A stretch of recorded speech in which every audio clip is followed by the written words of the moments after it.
explained to you earlier, we'll start with Andy Newport, PA, and then he's going to jump off, and then it'll be the written guys to take it from there. So we'll just get started, Andy, whenever you're ready. Guys, do you want to just mute yourselves so that Andy gets some clean audio? And then we'll take it from there. All right. Scott, can you just talk us through the selection? Obviously, there's a first call for Harrison. Just can you tell us a wee bit about him? Yeah, he's a player who's played for the younger age groups, and he's obviously doing really well for his club. And it's just fallen into place that we've got an opportunity to put him in the squad and give him that experience. We took a couple of young ones with us last month, and it's something that we feel really strongly about, giving that opportunity. So it's really exciting for everyone. I believe he played last night for West Ham as well. I mean, that's shows some big progress for him. Yeah, absolutely. Playing, it was a cup game, obviously, but he came off injured, but I believe he dislocated his finger, so hopefully he's fine to come with us. Well, and just in terms of the result last time, it's put you sort of back into contention. Obviously, the Czech Republic game's a big important game for you. If you can get a result there, then looking ahead to the last couple of games, you'd be right in amongst it. Yeah, I think it's really exciting. I think playing the Czech Republic at home was always going to be a really big game, regardless of the circumstances. I think when you're playing one of the bigger teams in your section, you're going to be tested. But I say every time we speak, that's what we want. We want our best young players to have that experience, to play against the best opposition we can. And it's two really difficult games and different games in that regard.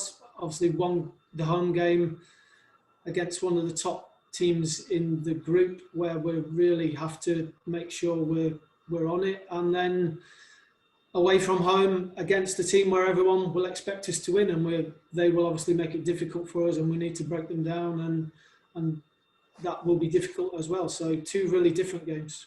Is this a game, the Czech Republic game, one where they're going to have to deal with pressure?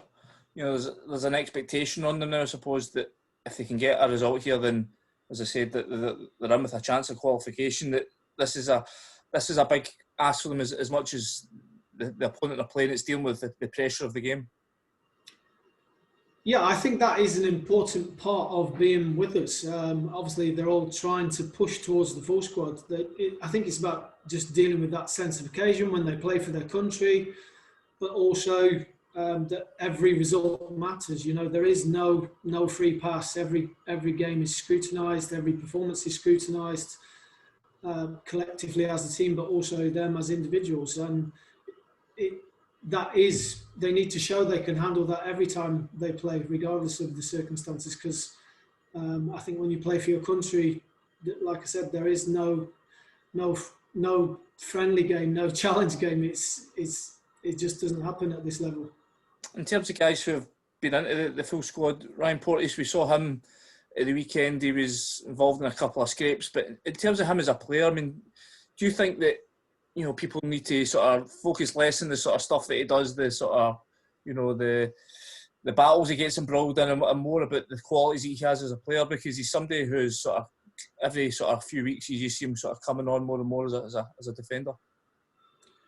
Yeah, Ryan's proven he's a real competitor. I think his performances show that, whether he's playing for us or his club. He's a really solid defender, but he's got a real character as well and a real presence. And I think it's about the balance where he's very conscious of it, that he knows he needs to really channel that and that aggression and that physicality, the way he plays. But at the same time, we all want our players to have character and resilience and determination and ambition, and you want to have that in your not only in your team but in your individuals. So I just think it's about a balance, and I think we should look to the positives for sure. Well, I think we all crave that in our best players. I don't think you can be a top player with that edge to your game. I mean, as I was going to ask, I mean, can you be a top level centre half without having that, I don't want to say nasty streak, but that aggressive streak to you? I mean, if you're going to be at the very top, do you have to have that as part of your makeup?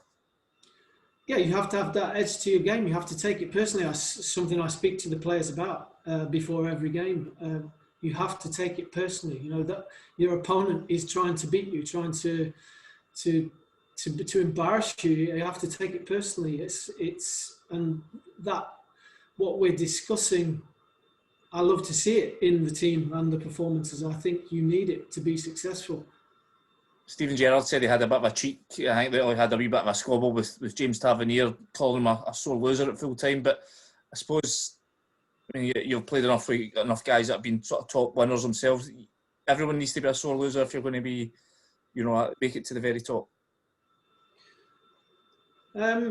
Yeah, absolutely. I think that's the challenge for all the players, isn't it? To be able to handle it. I think it's about not getting too high when you win and not getting too low when you don't win, not getting too high when you play well and the opposite when you don't play well.